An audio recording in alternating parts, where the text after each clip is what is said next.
Go back to the worksheet I put up on the site earlier, being able to simplify some radicals. Um, and remember, in the first 5 questions on the test, there's a possibility that you're not going to be able to use a calculator. So questions like this may pop up where you have to simplify. So I want to go over a few of them, and then you guys do them. Let me know what you need help with, what you didn't understand, that kind of thing. So I'm going to look over up until the first 6. Let's do that. So let's start with the first one, 75. Now remember what we said earlier, and if you don't remember, go back and look at the video.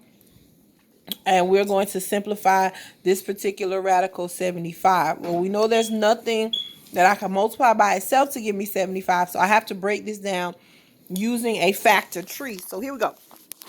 If I have the square root of 75 and I were to break this down, I have to ask myself, what can I multiply to get 75? Well, I can do 3 times 25. And remember, I'm crossing this out so that I don't go back and confuse myself.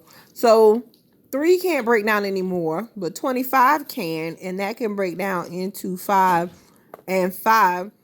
And remember, I'm looking for pairs. Cross that out because I broke it down. I'm going to look for a pair, so I notice that I have a pair of 5s. So then that would give me 5 on the outside of the square root symbol. And I had this 3 left over. So I'm going to leave the 3 inside of the square root symbol. So I end up with 5 square root of 3, breaking down 75.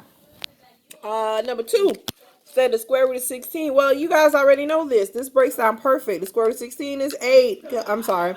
It's 4 because 4 times 4 gives me 16. So that breaks down perfectly.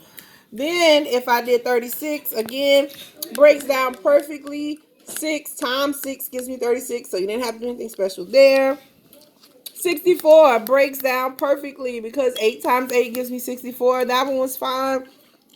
But 80, square root of 80 does not break down perfectly. So I'm going to have to do some work on that. So here we go. Square root of 80. I can break this down into 8 and 10 because 80 is 8 times 10. I can break 8 down into 2 and 4. So I used 80. I used 8. I can break 10 down into 2 and 5. So I broke that down. I can break this 4 down right here down into 2 and 2. So what do I have?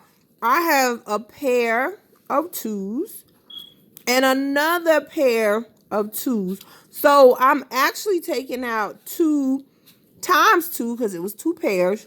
And that gives me actually 4.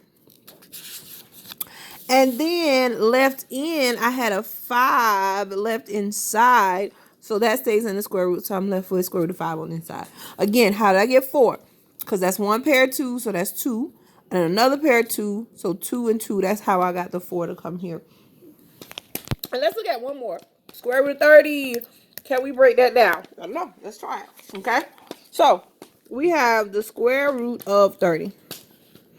30 can break down into 5 and 6. You broke that down. 5 can't break anymore. 6, though, can break down into 2 and 3. Boom. Well, what do I notice? There are no pairs. I got a 5, a 2, and a 3. That's not pairs there.